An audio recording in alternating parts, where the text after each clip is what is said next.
Guys, good morning guys. Good morning. Dito ngayon tayo sa ating motor. Tamay nam mio ka. Hey, tinong kang na tini say kachang di goa. Anat no? Ganyan karami guys yung laman ng ng ayun. So ayan. Na araw-araw natin 'yan, no.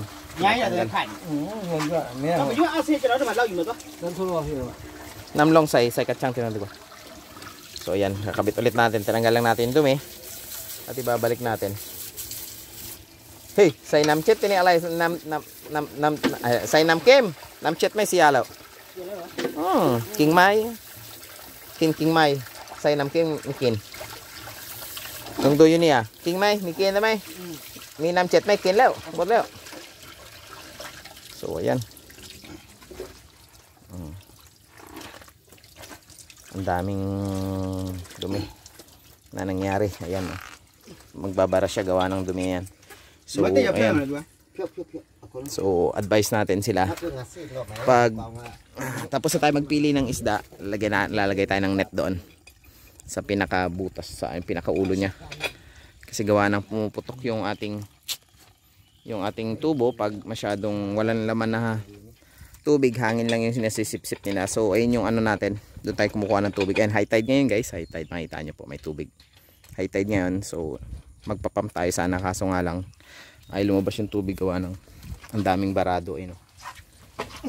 Ito yung nababara doon sa ating motor na to. So ang nangyari ngayon, tinanggal nila, tapos tinanggal, then binalik ulit at papaandarin na natin mamaya yan. So ginagawa natin yan, pag napos ng paandar yan, lalagyan natin ng tubig dito. Yan, lalagyan natin ng tubig para mapuno ulit yung tubig doon. Pag napuno na yung tubig doon, papaandarin natin motor, tapos doon na siya ibabato ng ating motor sa kabila. So yun yung ating dito. Yung ating, so, panoorin na natin sila. At sila ay nagsama-sama, bayanihan ni Juan. Kaya naman ka na? Mayok man ka na?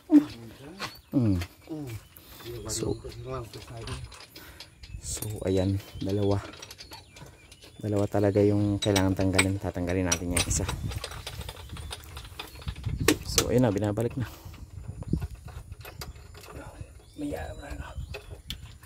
Kambon Mimi.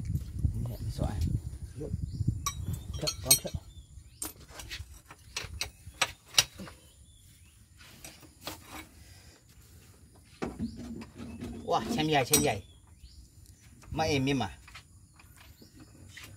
bật na nha. Hello mama, hello bay. nó mô ta nó nếp biển mô ta đây mà mai cải mai ta quên cái đầu mai mình xin gì là tận này mai xin biết có mà gì tận nhà mà nghe phu tây chả phiêu lại con tây chả phiêu hậu bị con phiêu bị mai thở lại bị lông phiêu em hậu bị con phiêu lại hậu bị mà xin lấy lông phiêu bị mà xin mai cọt thở lại.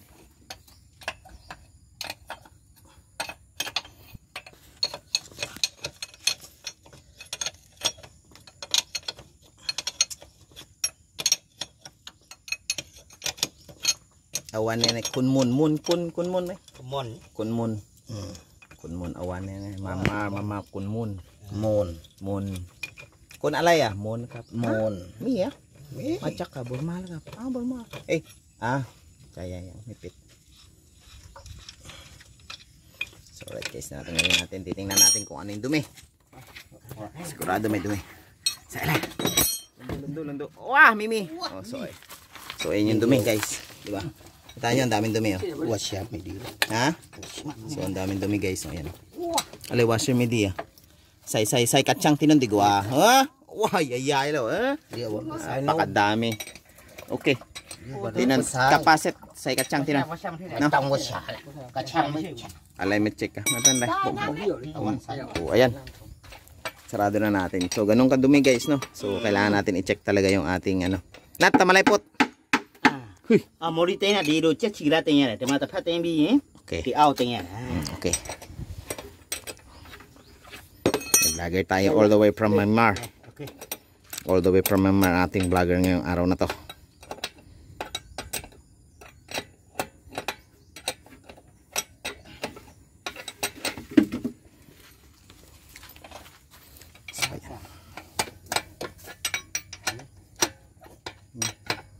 Vậy là xí nè.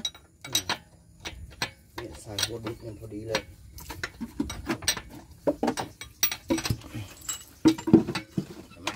Chết nè, nằm khâu vậy nè, phục vụ mới khâu. Sao cô mới khâu?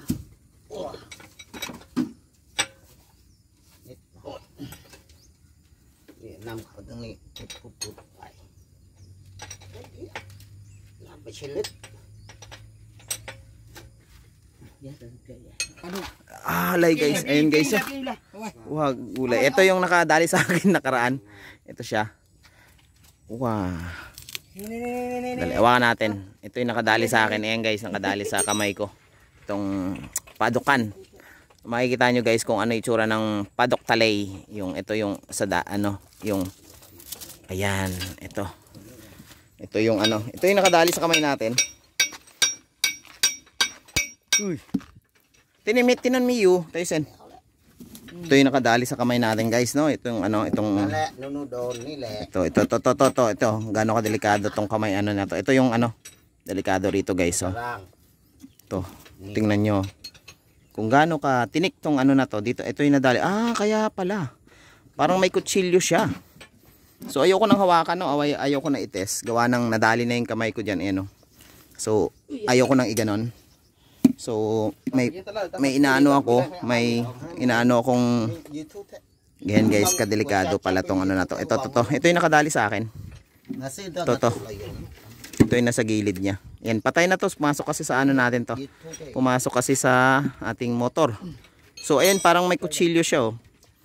May kutsilyo sa dito guys. Ito, ayan, kumasabit siya, ayan, oh. So, ayun yung nakadali sa atin. Ayun yung niya. Lason. Ayun, naka-paralyze. Parang lagari yung Parang lagari pala tong na itsura na ito. Yan, oh, parang lagari siya. Ayun yung itsura ng bangkuli. Bangkuli ang tawag dito sa Pilipinas. So, dito naman sa Thailand, ang tawag is padokan. Padok talay. O, padok hito sa dagat. So, ayan, napakatindi. So ayan, pumasok kasi ito sa motor natin kung namatay siya. Pero wala tayong intention na patayin to. So ayan, inon na natin yung motor natin. Op, pit 1 pit. Ayun, mapagyan kasi natin ng tubig to. So kailangan natin lagyan ng Tyson pit.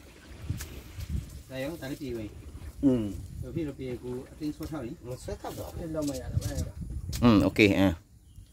So ayan. So balik tayo guys, no, sa bangkuli, gabi yung niyan guys, oh. Tingnan nyo. Tatakot na akong hawakan siya. Wala na akong tawag dito. Ayoko na tagang humawak sa kanila. Gawa ng mahigit 2 buwan na po yung nangyari sa aking kamay is talaga naman. Yun yung guys, oh. So ayan yung nangyari sa kamay ko, ayan, oh. So diba, inoperahan to. Gawa ng ito. So wala tayong intention na patayin to or kinakain naman to, pero pinapakita lang natin kung gaano siya kadelikado. So nakita natin to sa ating motor, ayan, oh, parang lagari siya. Ayoko na rin hawakan, baka maya matinik pa ulit ako, mahirap na. So dito galing yun. So lalagyan natin ng tubig to. Pag napuno na ulit yung tubo na yung papunta roon, is pwede na natin paandarin. So kanina dito galing yung padok niyan, yung hito.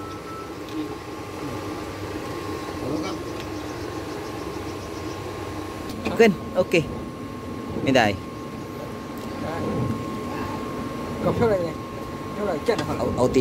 Digwan na. So antayin natin mapuno yung yung tubo na to. Pag napuno na, nagmukuha tayo ng tubig doon. Ayan, kumukuha tayo ng tubig doon. Pag napuno na to, hanggang doon sa dulo, papandarin natin. So yung isa kinakabit nila, ayaw, mahirap makikabit. So pag napuno na yan, so ayan guys, no, update lang tayo ngayong araw na to.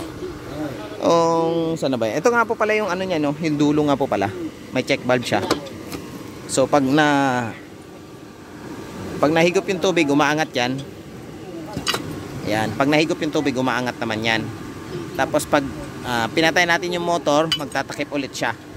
So magtatakip. So yung tubig na pondo is hindi siya lalabas. May may check valve yung dulo natin para yung motor natin araw-araw pag pinaandar natin is makakahigop siya ng tubig at hindi siya mawawala ng tubig at dire-diretso yung pagpapahigop natin. Kasi pag nawala ng tubig yan, lalagyan ulit natin ng tubig bago natin magpahigop. Kasi pag hindi natin nilagyan yan, gawa na hindi ulit tayo makakahigop ng tubig. Gawa ng ang dulo natin is nandun sa dulo.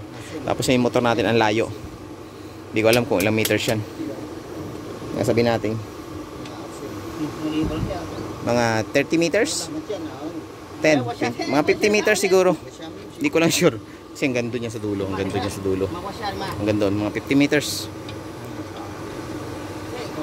Sabi natin approximately 50 meters po, no? So ayan.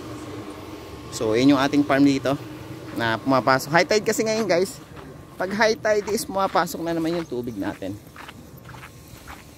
So makikita nyo, guys, papasok sa ating pond. Dito sa ating pond na to, sira na to, walang laman na isda to. So ayun yung ating pretil na tinatawag nila. Pumapasok ng tubig yung kusa, gawa ng yung ating sarado, yung ating kahoy is hindi nakataas lahat. Pero pag nakataas yan, guys, hindi makakapasok yung tubig. So yung pretil natin, ganyan yung saraduhan niya, isa doon at saka isa dito. May isa rin dito, at saka isa doon.